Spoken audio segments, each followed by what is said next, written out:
The first thing that bothered me was not the amount. It was the repetition.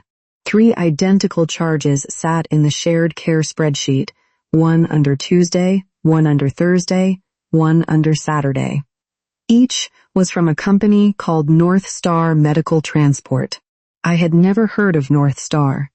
Mom usually used the clinic van. I scrolled back another week. 3 more charges. Kenneth? He was standing at the kitchen counter, eating toast over a paper towel, reading something on his phone. Did you know John changed Mom's transportation? Kenneth looked up. Changed it how? I turned the laptop toward him. Private rides. 3 times a week.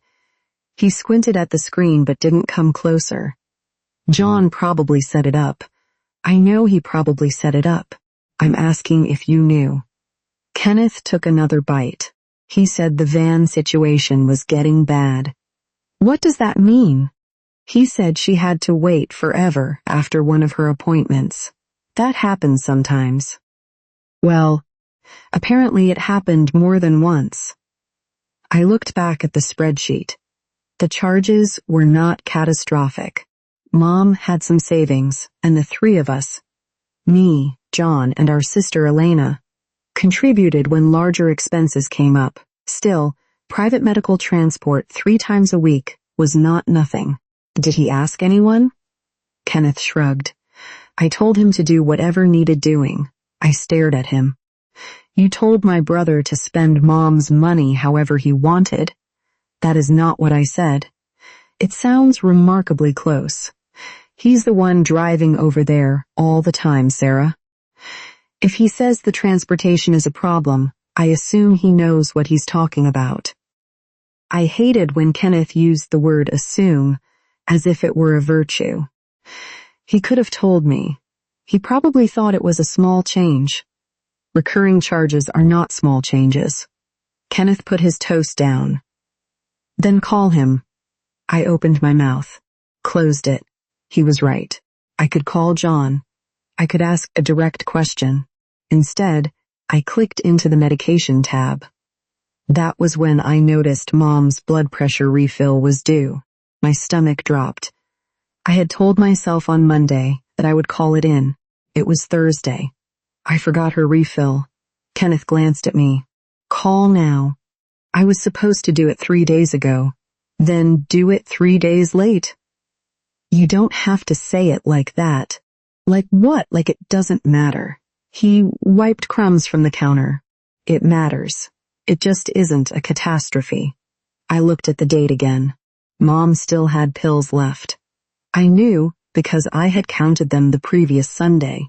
There was time, but I hated forgetting. I worked at a regional union office, and my job was built around details people could not afford for me to miss. Dues, grievances, payroll authorizations, deadlines. Forgetting a refill felt like evidence that I was losing my grip on the one area of Mom's care I had told everyone I could manage. I'll call the pharmacy, I said. Kenneth nodded. And maybe call your brother while you're at it. I gave him a look. He picked up his toast and left the kitchen. I called Mom first. She answered on the 5th ring. Hello? Hi, Mom. Oh, Sarah. Her voice sounded brighter than I expected. What are you doing? Trying to find the television remote. Where did you last see it? If I knew that, I wouldn't be trying to find it. I smiled. Fair. I could hear a drawer opening. Then another. Did you have physical therapy today? No. Tomorrow. What did you have today? John came by. For what? He thinks I'm going to stop breathing if he doesn't inspect me twice a day. I sat up straighter. What does that mean? Mom laughed. It means your brother worries. Were you wheezing? There was a pause. A little. When? Last week. And nobody told me? I'm telling you now. Mom, what? Did you go to the clinic? Yes. What did they say? That my lungs are old. That is not what they said. It is the useful version. I rubbed my forehead. Did they start you on a breathing treatment? Something with a little machine. John calls it a nebulizer. I call it another thing that needs washing. My chest tightened. How long have you been doing that? 5 days. 5 days. I had spoken to John twice in those 5 days. He had mentioned the weather, the garbage pickup, and a loose porch step. Nothing about a new respiratory treatment. Why didn't anyone tell me? Mom sighed. Because John was here. That is not an answer. It's the answer I have. Are you feeling okay? Yes. Really? Yes, Sarah. I heard the firmness in her voice. I backed off. Okay. She found the remote. I knew, because the television came on in the background. Are you coming Sunday? She asked. Yes. Bring the bread I like. The rye, the darker one. You hate the darker one. I changed my mind. Okay. And don't bring 3 loaves because it's on sale. I don't run a bakery. I smiled. Anything else? Yes. What? Call your brother. Before you decide he's planning my funeral. I went still. I didn't say that. You didn't have to. We hung up. I called John. He answered from what sounded like a warehouse floor. He supervised inventory for an industrial supplier, and there was always something beeping behind him. Hey, why didn't you tell me Mom started nebulizer treatments? There was a pause. Then, because she's fine. That's not the point. It kind of is. No, John. The point is I found out because I asked Mom a random question. I was going to tell you. When there was something to tell. There was something to tell when the clinic prescribed a machine. He exhaled. Sarah, I was there. She was wheezing after breakfast. I called the nurse line. They had her come in. She got checked.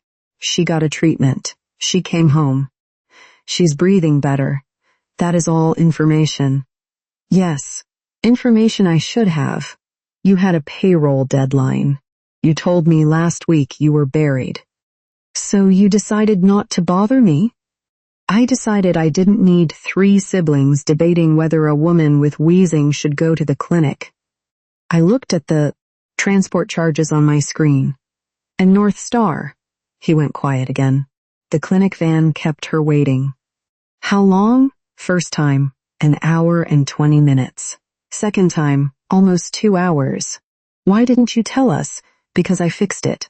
There it was. Not arrogance exactly, certainty. John loved problems that could be converted into completed tasks. Private transport 3 times a week is expensive. I know. Did Mom ask for it? She said she hated waiting. That is not the same question. Sarah, I am not doing this in the middle of work. Neither am I. Then don't. He ended the call. I sat at the kitchen table for several minutes. The first story I told myself was that John wanted control. That story fit him.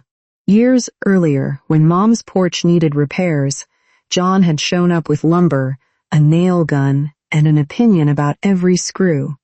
He had not asked what anyone wanted. He had just fixed it. Then he spent 5 years telling us how he had fixed it. He liked being indispensable. He liked being the one who knew the contractor, the pharmacist, the shortcut, the answer. It was easy to believe the transport service and the breathing treatments were just the newest version of that. So, I believed it. For 2 days. Friday at work, I missed a payroll authorization. I caught it 40 minutes late. It did not cost anyone money, but the mistake shook me. I walked over to our treasurer and told him plainly. I forgot to send local 42's adjustment. He looked at the clock. Bank cutoff isn't until 1. Send it now. I will. No blood on the floor. That is a disturbing workplace slogan. It keeps people calm. I went back to my desk. I sent the authorization. Then I sat there thinking about how quickly I had turned one missed refill into evidence that I was failing Mom. John had probably done something similar in the opposite direction.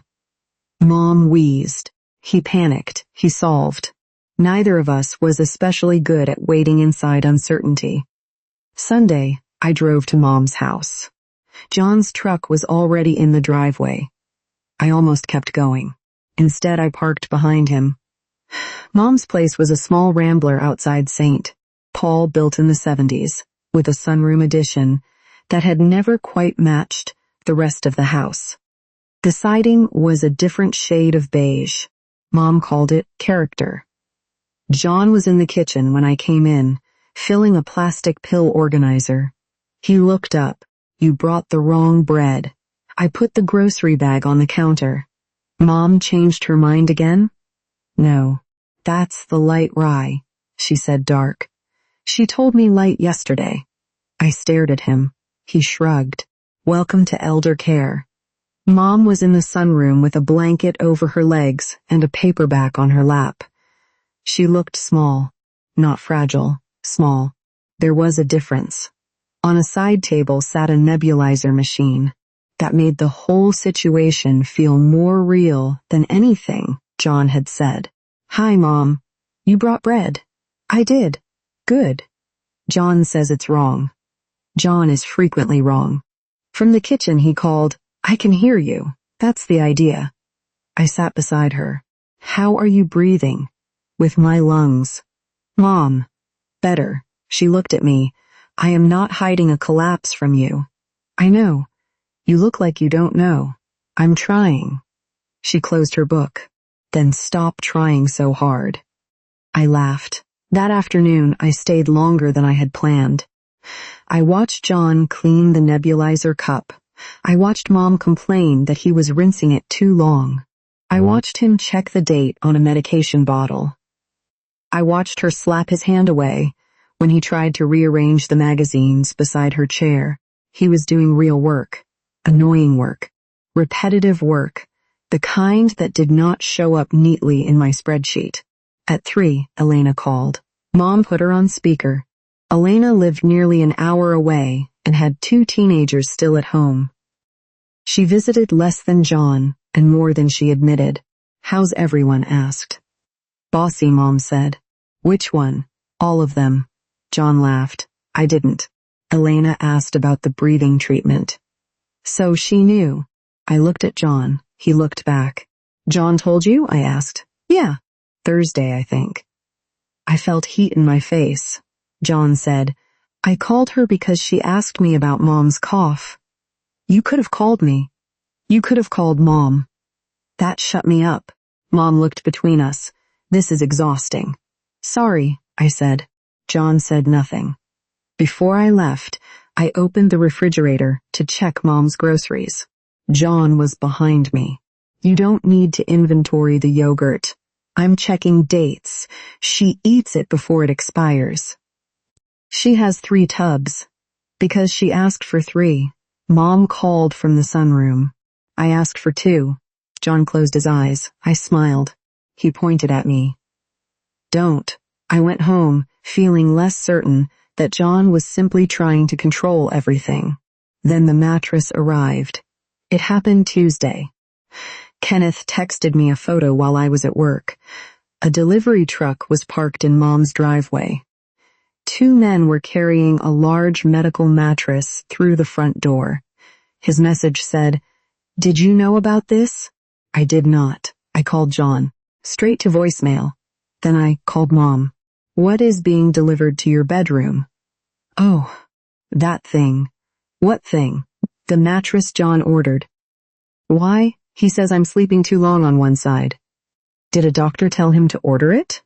"A nurse said something about pressure." "How much was it?" "I don't know." My voice got sharper. "Mom, did you agree to buy it?" "I agreed I needed something better." "Did you agree to that one?" She was quiet. "That is a different question." I closed my eyes. Yes, it looked comfortable. "Mom."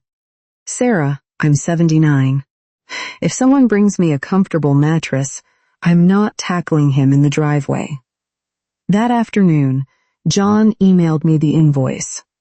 The unpaid balance was $1,200. I stared at the number. My first reaction was fury. Not concern, not curiosity.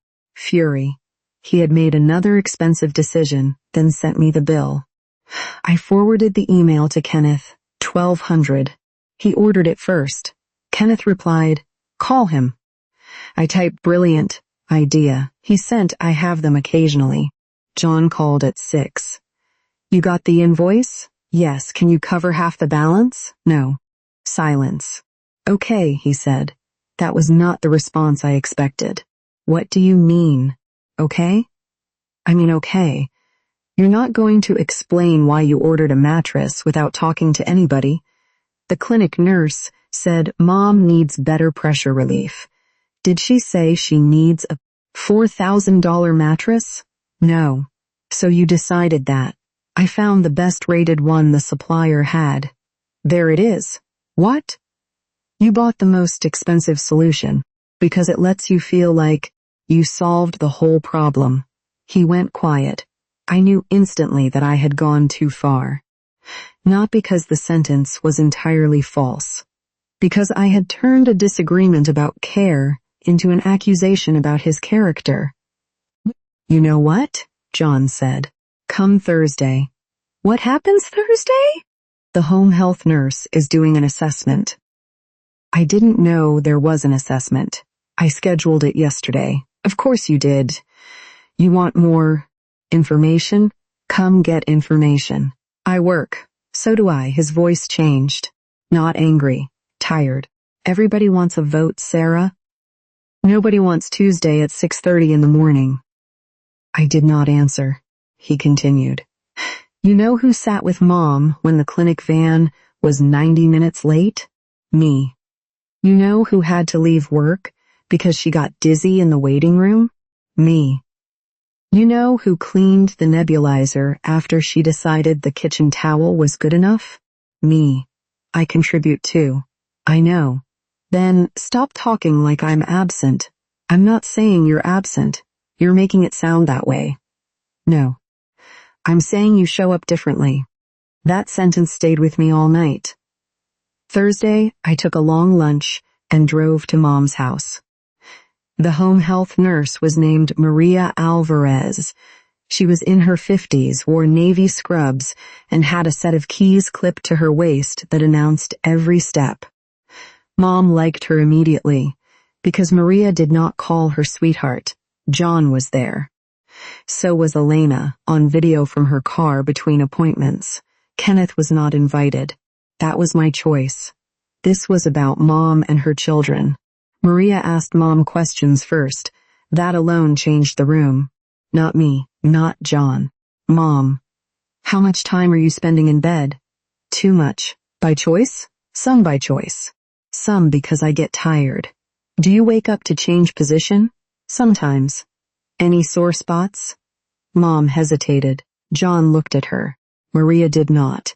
Mom said, "My hip gets tender." Maria examined the skin privately, then returned.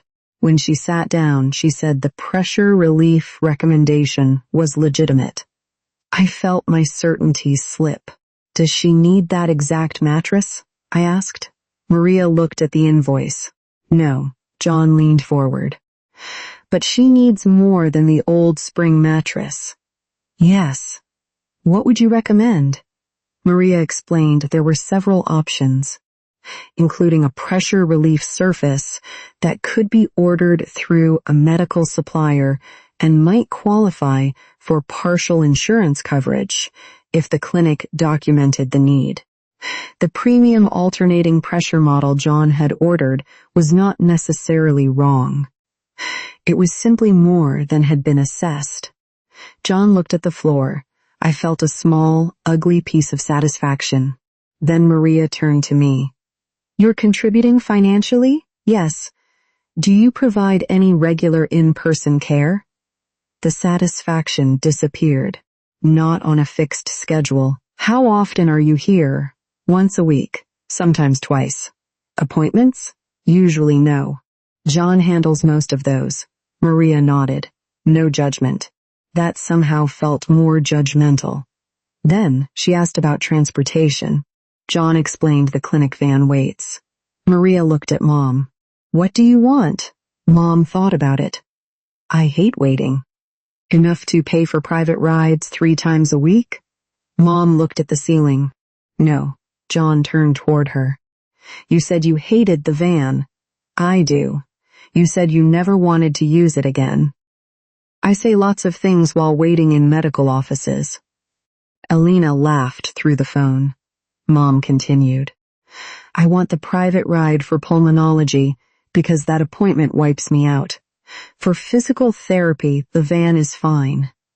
John looked irritated, not at Mom, at himself. He had heard her complaint and converted it into a permanent policy. I recognized the move because I did the same thing with spreadsheets.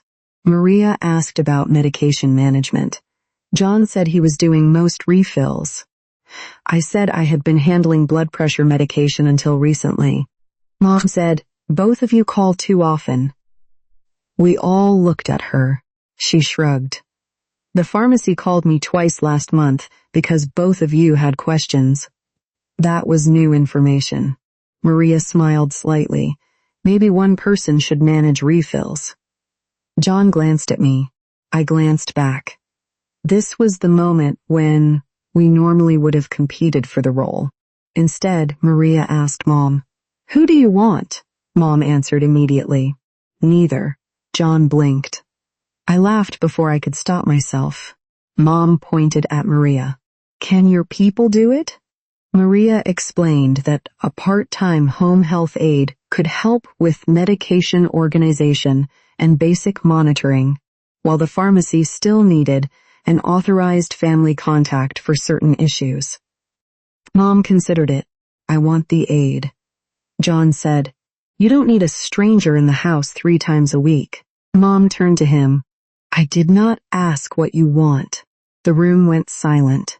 John looked away. I felt a flash of victory. Then Mom turned to me. And I do not want Sarah paying for everything just so she can ask for receipts. The victory vanished. Elena made a noise that sounded suspiciously like a laugh. Mom, what? I don't pay for everything. You pay for enough to feel entitled to a report. I felt my face heat. That is not why I ask. It is partly why. I opened my mouth. Maria lifted a hand. Not to silence me, to slow the room. Can I make an observation? Nobody objected. John is carrying a lot of the physical coordination. John nodded. Sarah is carrying a lot of the financial monitoring. I nodded.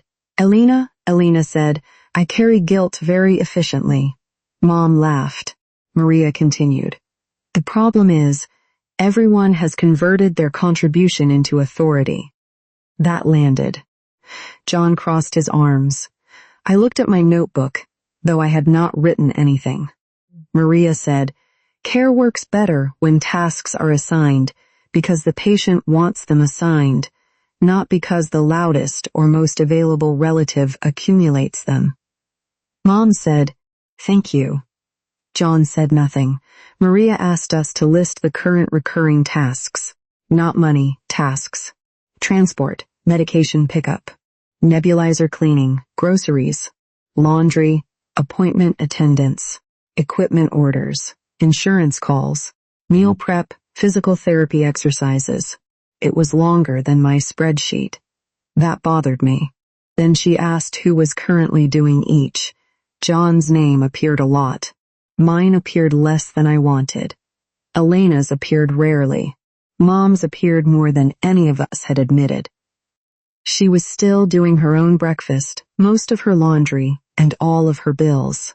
We had been talking about her as if she had already become completely dependent. She had not. We were managing a future version of her while she was still living in the present. Maria turned to Mom. What do you want help with? Mom pointed at the list. Refills. The breathing machine. Rides when I'm tired. Somebody here when the clinic changes something. Anything else? Yes. She looked at John. Stop buying me the Cadillac version of every medical thing. Elena laughed again. John rubbed his face. Okay. Mom looked at me. And if you want to know what happens at appointments, come to some appointments. I swallowed. Okay. How many? I had hoped she would not ask. 1 a week. John looked at me. You don't have to. Mom cut him off. She does if she wants the details. I looked at my work calendar in my head. Thursday afternoons were difficult. Tuesday mornings were worse. Friday midday was possible. Friday appointments, I said. If we can schedule anything routine then, I'll take 1 per week. John stared at me. You're serious? Yes. He leaned back. For the first time in weeks, he looked less defensive, more relieved. Elena said, I can't do weekly driving. Mom said, nobody asked you to. I can cover part of the aid. That I'll take. Maria nodded. We made a plan, not a perfect one. Mom would keep the pressure relief mattress only if the supplier could exchange the premium model for the medically appropriate option. Maria recommended after the clinic completed documentation. John would handle the exchange because he had ordered it. Private transportation would be used only for pulmonology and days when Mom felt too weak for the van. Routine physical therapy would go back to the clinic van. A home health aide would come twice a week for medication organization, basic monitoring, and help with the nebulizer equipment. Elena would contribute toward the aid. I would take 1 Friday appointment each week and handle the monthly care budget. John would still do most emergency visits because he lived closest. But emergency did not mean authority. That was the part we had to learn. When the meeting ended, Maria packed her bag. Her keys jingled. Mom pointed at John. You stay, then at me. You too, Elena said through the phone. Am I dismissed? Yes. Love you. Drive safely. The call ended. John sat at the kitchen table. I sat across from him. Mom remained between us. I'm tired, she said. We can leave, I said. No. I'm tired of you two acting like I'm a territory. Neither of us answered. She looked at John. You worry? Yes. You turn worry into equipment. He nodded slowly. She looked at me. You worry too. Yes. You turn worry into records. I looked down. Yes.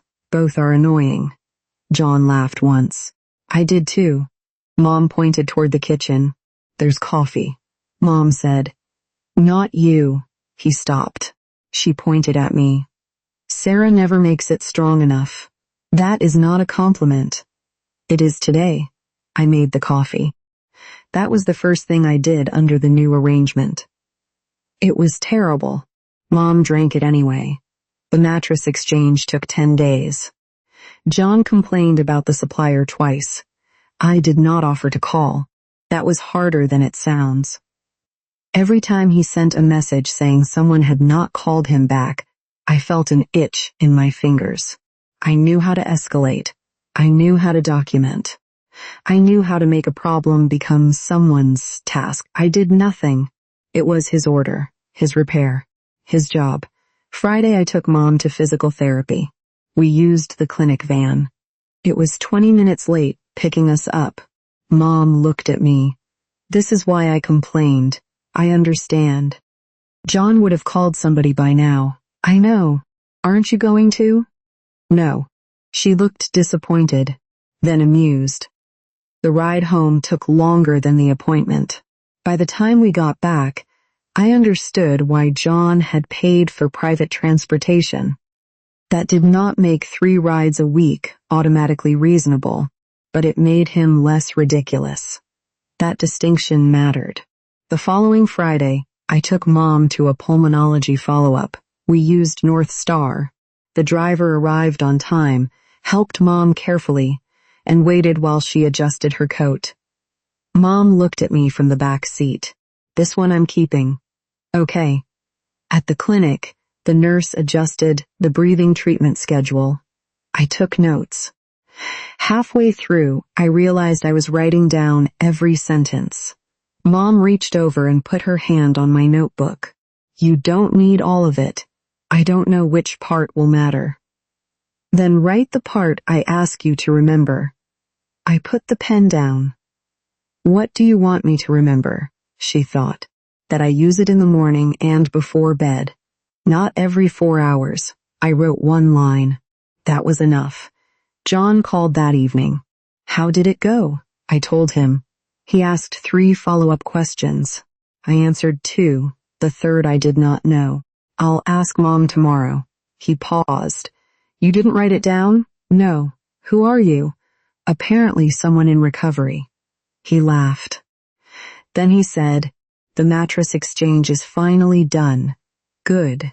They refunded most of the difference. Good. The new one is still expensive. Is Mom comfortable? Yeah. Then okay. He was quiet. That's it? What do you want from me? I don't know. A spreadsheet. Don't tempt me. We both laughed.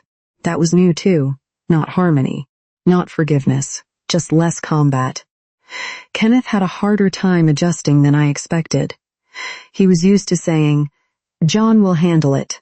Or, Sarah will handle it. He liked knowing the work had landed somewhere. One evening he came home and said, John called. Mom wants a new shower chair. I was making soup. What does Mom want? A shower chair. What kind? He didn't say. Then why are you telling me? Because you handle the budget. I handle the budget after someone chooses what they want. He frowned. So I should call John back? No. What am I supposed to do? Nothing. He stared at me. That feels irresponsible. It feels amazing. He did not agree, but he left it alone. The next day, Mom called me herself. I need a shower chair.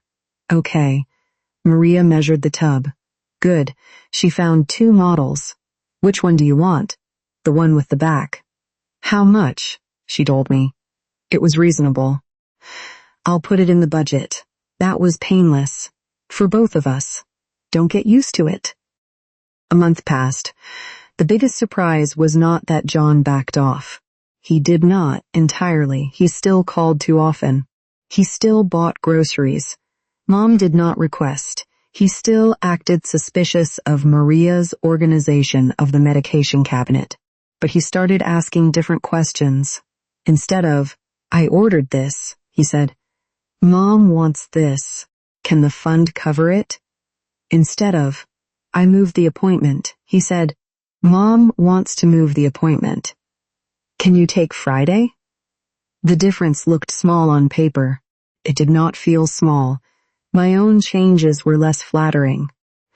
Once I began taking a weekly appointment, I understood the fatigue John had been carrying. Waiting rooms, parking, forms, repeating the same medication list. Listening to Mom say she was fine when she was clearly tired. Then listening to her insist she was not tired when I tried to help her with her coat. Caregiving was not a list of tasks. It was time disappearing in small pieces. I had been contributing money, partly because money was easier to measure.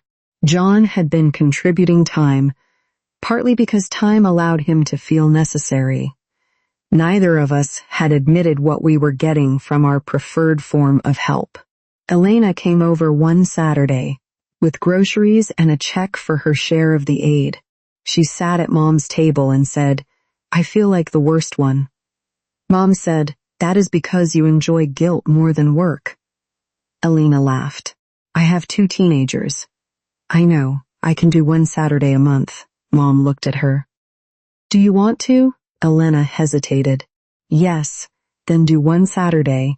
That became her job, not because we assigned it, because she offered and Mom accepted. Maria became the person who noticed when all of us started drifting back into old habits. One Friday, I arrived while John was explaining to Mom why she should add another aid visit. Maria was standing at the counter. Mom looked bored. John was halfway through a sentence about fall weather and increased respiratory risk. Maria said, John. He stopped. What did your mother ask for? He looked at Mom. Mom said, nothing. John exhaled. Right. He picked up his coat. I'll go. I watched him leave. I had expected satisfaction. Instead, I felt sympathy. Being needed had become one of the ways John knew he was loved. Letting Mom need him less was not simple. The next week, I did the same thing. Mom mentioned that the aide had forgotten to put the laundry in the dryer. I immediately said, "I'll talk to Maria." Mom looked at me. "Why?"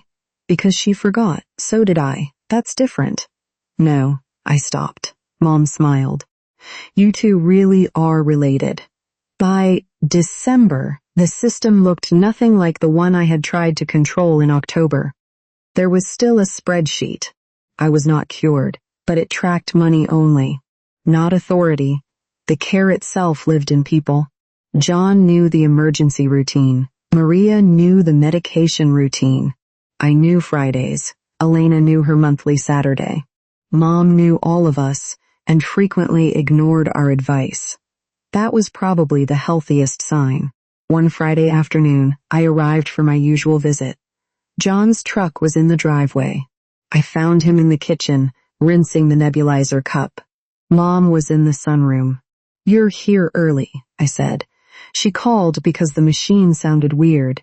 Was it broken? No. She didn't snap the cup in all the way. I looked at him. He looked at me. Neither of us said anything. From the sunroom, Mom called, "I can hear you judging me." "We didn't say anything," John shouted back. "That's worse."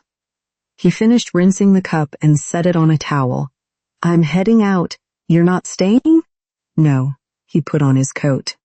Then he pointed at the machine. "Cup needs rinsing after the evening treatment." Before I could answer, Mom called, "John." He froze. "What?" "She already knows." He looked at me. I smiled. "I know." He nodded. There was the old instinct in his face, the urge to explain one more thing. He let it go. "Okay." At the door, he turned back. "Call if Mom shouted, 'Go home.'" John laughed. Then he left. I went into the sunroom. Mom had 2 mugs of coffee on the table. I picked one up. It was strong enough to take paint off a wall. I made a face. "You made this?" Maria did. "It's terrible." "She says you make it weak. Everybody has an opinion." Mom took a sip. Then she looked toward the kitchen. "Did John really leave?" "Yes." "Good. You're mean. I'm rested." We sat quietly for a while. Outside, snow had started to collect along the edge of the yard. Mom pulled the blanket higher over her knees. After a few minutes, she said, "The breathing cup needs rinsing tonight." "I know." She looked at me. I looked back. Then she smiled. "Good." I did not open a spreadsheet. I did not call John. I just sat beside her until the coffee was gone.